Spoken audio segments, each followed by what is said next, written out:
TWR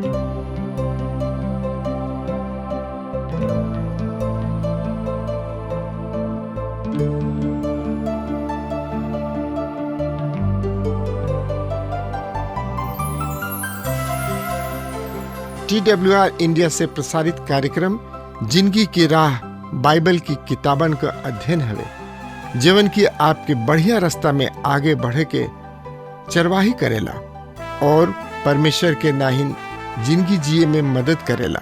यूहन्ना 1:12 में बतावल गईल बा कि परंतु जितने उनकरा के ग्रहण कैले उ उनके परमेश्वर का संतान होखला का अधिकार दिले, मने उनके जे उनके नाम पर विश्वास रखेलें। कृपा करके देखी सुनी ताकि आप साच जिंदगी जी सकी और ओकर प्रयास कर सकी। प्रिय श्रोता, आज हम यूहन्ना रचित सुसमाचार के 19वां अध्याय के शुरू करे जा रहल बानी।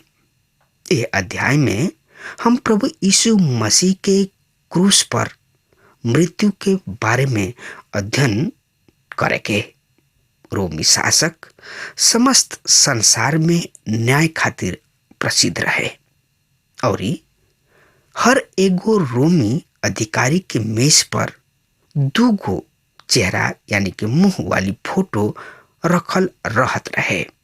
एगो चेहरा सामने देखत रहे और दूसरा का चेहरा पीछे के ओर देखत रहे। ई एगो देवता के चेहरा रहे जौना के नाम जनूस रहे। एकरे से हमनी के जनवरी महीना प्राप्त भइल। जनवरी महीना बीते बरिस और आवे वाला बरिस दुनों के बारे में याद दिलावेला। एह तरी रोमी अधिकारी खास तौर पर न्यायाधीश के ई जनूस देवता के दूगो चेहरा वाली आकृति सवाल के दोनों पक्ष पर देखे खातिर प्रोत्साहित करत रहे।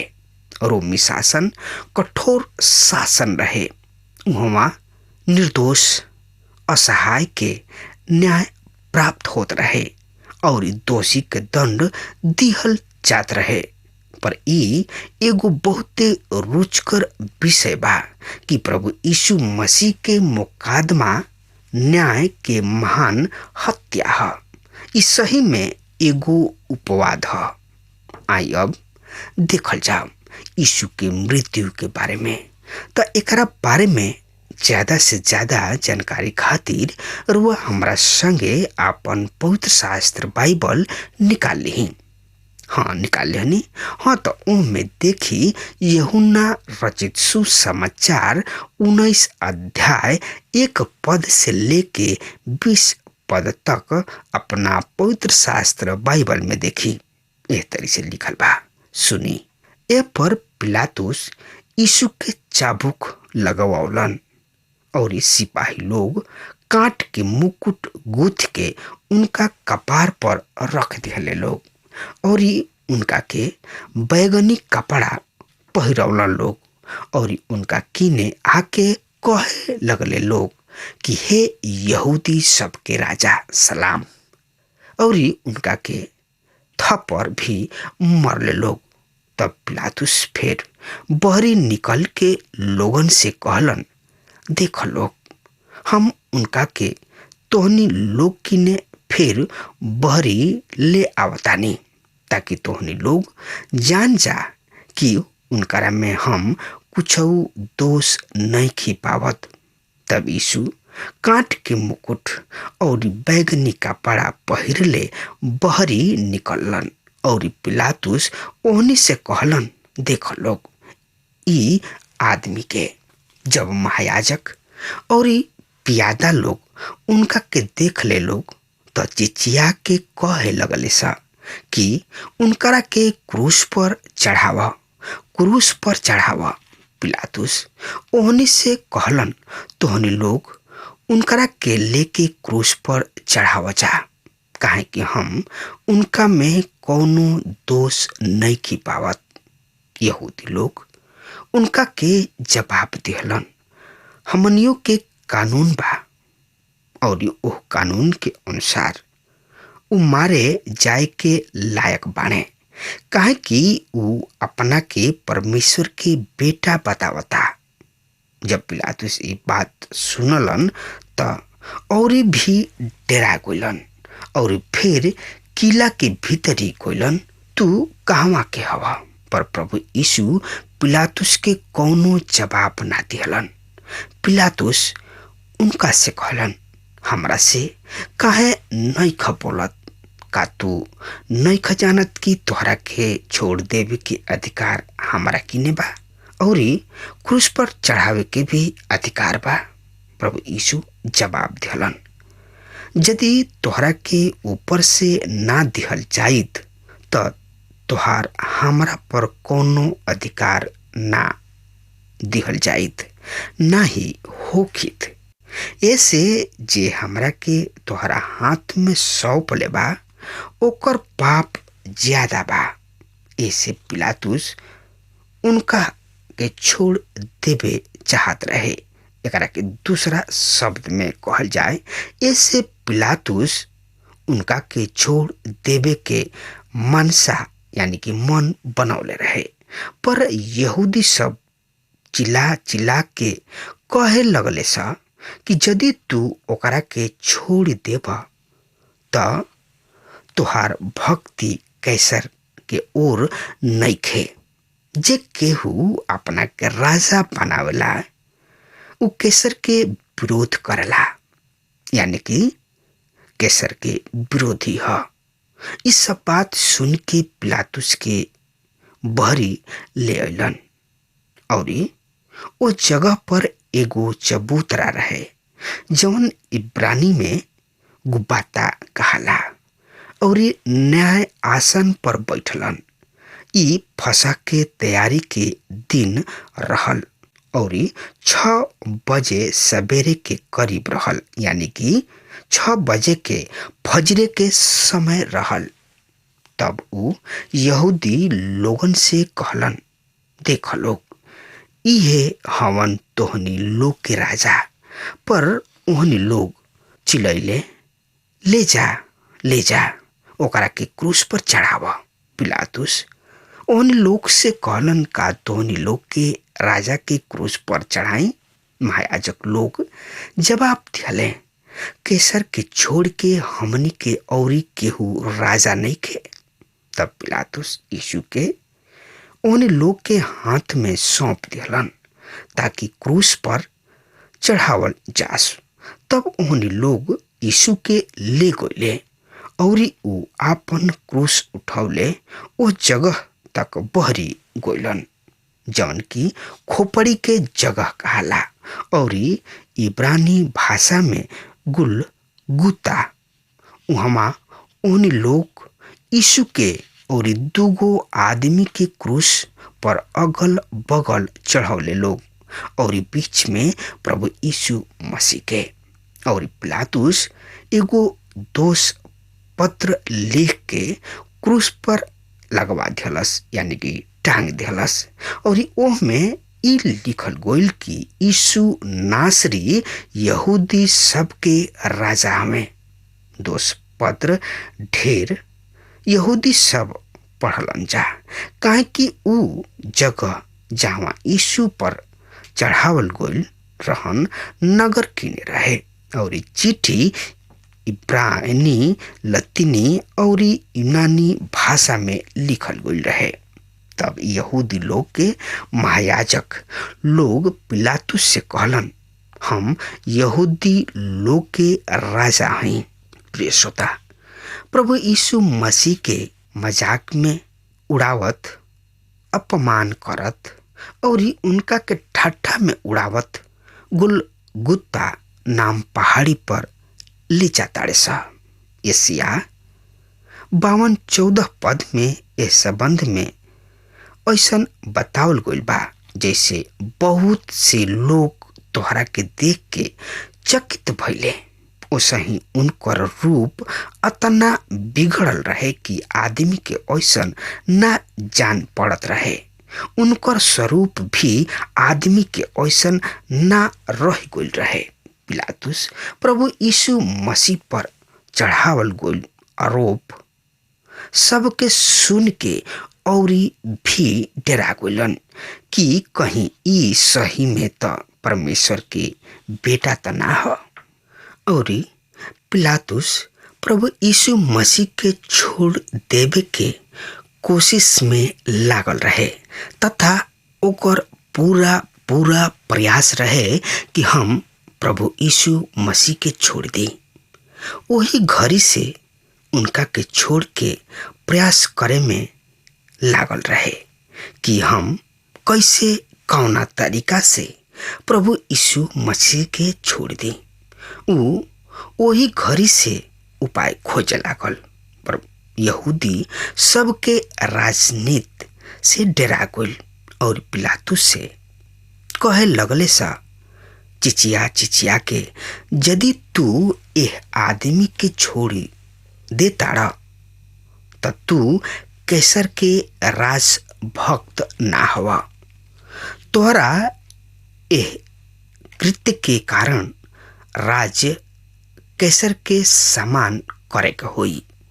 त एकरा से और ज्यादा जानकारी खातिर यूहन्ना रचित सुसमाचार 19 अध्याय के 13 पद में यह तरी से लिखल बा, सुनी ध्यान से। इस सब बात सुन के पिलातुस प्रभु यीशु मसीह के बहरी ले अइलन और उस जगह पर एगो चबूतरा रहल जौन की इब्रानी में गुबाता कहला। ओ न्याय आसन पर बैठलन। श्रोता, चबूतरा उ जगह है जहाँ रोमी न्यायकर्ता बैठ के न्याय आसन पर न्याय करत रहन। ई इब्रानी भाषा में गुबाता कहला। श्रोता, रुआ हमरा संगे आपन पवित्र शास्त्र बाइबल खाली औरी निकाल ली। यूहन्ना रचित सुसमाचार 19 अध्याय 14 पद से 16 पद में साफ साफ लिखल बा, सुनी ध्यान से। ई फसह के तैयारी के दिन रहे और 6 बजे सवेरे के करीब रहल। तब उ यहूदी लोग से कहलन, देख लोग, ये हवन तोहनी लोग के राजा। पर उहनी के चिची अइलन सा, ले जा एकरा के क्रूस पर चढ़ावा। पिलातुस ओहनी से कहलन, का हम तोहनी लोग के राजा के क्रूस पर चढ़ाई? महायाजक लोग जवाब दिहले, कैसर के छोड़ के हमनी के और केहू और राजा नहीं खे। तब पिलातुस यीशु के उ लोग के हाथ में सौंप दिले ताकि क्रूस पर चढ़ावल जा। श्रोता, यहूदी सब यीशु मसीह के आपन राज माने से इनकार कर देता सा। दूसरा शब्द में कहल जाए, यहूदी सब यीशु मसीह के आपन राजा माने से मना कर देता सा। क्रूस के व्यथा ऐसन बहुते लोगन के खातिर घिसल पीटल कहानी आज बन गइल बा। हमनी के एकरा के बहुते साधारण बात समझ ही ना जा। पर मित्र, मसीह यीशु क्रूस पर मृत्यु और पुनरुत्थान हमनी के छुटकारा के ई कथा है और ई हमनी के उद्धार भी है। हमनी के ठहर के यही दृष्टिकोण से देखे के चाहिए। ए यीशु के वरन अपना कथा के समझे के जरूरी बा। और ज्यादा जानकारी खातिर रुआ यही यूहन्ना रचित सुसमाचार 19 अध्याय 17 से 20 पद में यूहन्ना हमनी के सामने प्रभु यीशु मसीह के कथा के प्रस्तुत कर रहल बने। सुनी, तब उन्हें लोग यीशु के ले गोले और उ आपन क्रूस उठौले ओ जगह तक बहरी गोलन जौन खोपड़ी के जगह कहला और इब्रानी में गुलगुता। वहाँ उन्हें लोग के यीशु और 2 आदमी के क्रूस पर चढ़ौले लोग, एगो के अगल और दूसरका के बगल में, और प्रभु यीशु मसीह के बीच में। और पिलातुस एगो दोष पत्र लिख के क्रूस पर लगवा दिहलन, और ओह में ई लिखल रहे, यीशु नासरी यहूदी लोग के राजा हमें। दोष पत्र बहुते यहूदी लोग पढ़ले, काहे कि ऊ जगह जहाँ यीशु के क्रूस पर चढ़ावल गइल रहन नगर किने रहे, और चिट्ठी इब्रानी, लतीनी और यूनानी में लिखल गइल रहे। श्रोता, प्रेरित यूहन्ना हमनी के सामने क्रूस के सब कथा के प्रस्तुत नहीं खन करत। प्रभु यीशु के यरूशलेम नगर के बहरी गोलगुत्ता नाम के स्थान पर क्रूस पर चढ़ावल गोलन। हाँ तो श्रोता, हमरा संगे और ज्यादा से ज्यादा जानकारी खातिर हमरा संगे पुराना नियम के ले व्यवस्था 4 अध्याय के 12 पद के याद कर सकतानी। बाछा के सब सेपा भाग के छावनी से बहरी ओह स्वच्छ तथा शुद्ध स्थान पर ले जा, जहाँ राख डालल जाला, और ओकरा के लकड़ी पर रख के जरा द। जहाँ राखी डालल जाला उहाँ में ओकरा के जरावल जाए। श्रोता, दोष बलि के हमनी के बहरी एगो शुद्ध जगह पर ले जाए के रहे। मित्र, हमनी के दोष बलि के रूप में प्रभु यीशु भविष्यवाणी के पूरा कर रहल बाड़े। उ पुराना नियम में प्रतीक रहन, पर नया नियम में प्रत्यक्ष दोष बलि हमें। इब्रानी 13 अध्याय के 12 पद में हमनी के बतावल गइल बा कि महायाजक जवना जानवर के खून पाप बलि के खातिर पवित्र स्थान में ले जाताने, उनकर देह छावनी के बहरी जरावल जात रहे। ऐसे प्रभु यीशु भी लोगन के अपना खून द्वारा पवित्र करे खातिर शहर के फाटक के बहरी दुख उठौले, और उन्हें के यीशु के क्रूस पर दुगो दोष पत्र लटका दिहले लोग, लिख के कि ई यहूदिया के राजा हमें। दूसरा शब्द में कहल जाए, ई यहूदी सबके राजा हमें। आई एक खाली औरी हमने के पवित्र शास्त्र बाइबल खोल नहीं जा। यूहन्ना रचित सुसमाचार 19 अध्याय के 20 पद में एह तरी से बखान बा। दोष पत्र बहुते यहूदी सब पढ़लन जा, काहे कि उ जगह जहाँ यीशु के क्रूस पर चढ़ावल गइल रहन नगर किने रहे, और चिट्ठी इब्रानी, लतीनी और यूनानी में लिखल गइल रहे। श्रोता, इब्रानी भाषा धर्म के भाषा रहे। इब्रानी भाषा शिक्षा और समस्या के भाषा रहे, और लतीनी भाषा कानून और व्यवस्था के भाषा रहे। यह तरी ये सब संसार के खातिर लिखल गइल कि सब देख सके और जान सके कि यीशु क्रूस पर सबके खातिर आपन प्राण दे दिले। श्रोता, इहे उ सुसमाचार ह जौन के संसार के सुनावल जाला, और इहे संसार के आशा भी है। श्रोता, अगर ये शुभ समाचार नहीं के सुन ले तो रउआ सुनी। प्रभु संसार के खातिर आपन प्राण दे दिले कि लोग बचावल जाए, काहे कि लोगन से प्यार करत रहन। ऐसे उ अपना जान के परवाह ना कइले। श्रोता, हाँ तो प्रिय श्रोता, अब हमार समय खत्म हो रहा बा। तब तक खातिर रउआ हमरा के आज्ञा दही। परमेश्वर रउआ के बहुते बहुते आशीष प्रदान करस। आमीन। हमके विश्वास बा कि ई कार्यक्रम आप सब खातिर फायदेमंद सिद्ध भइल हुई। हम चाहतनी कि आप सब आपन आपन आशीष हमरों से बांटी। अगर आप सबके लगे बाइबल से चाहे आपकी निजी जिंदगी से कोनो सवाल होके, चाहे क्यों समस्या खातिर प्रार्थना करावे चाहतनी तो हमारी फोन नंबर पर जरूर संपर्क करें। परमेश्वर आप सबके बहुत आशीष प्रदान करें और आज का दिन आप खातिर सुखद बनावे।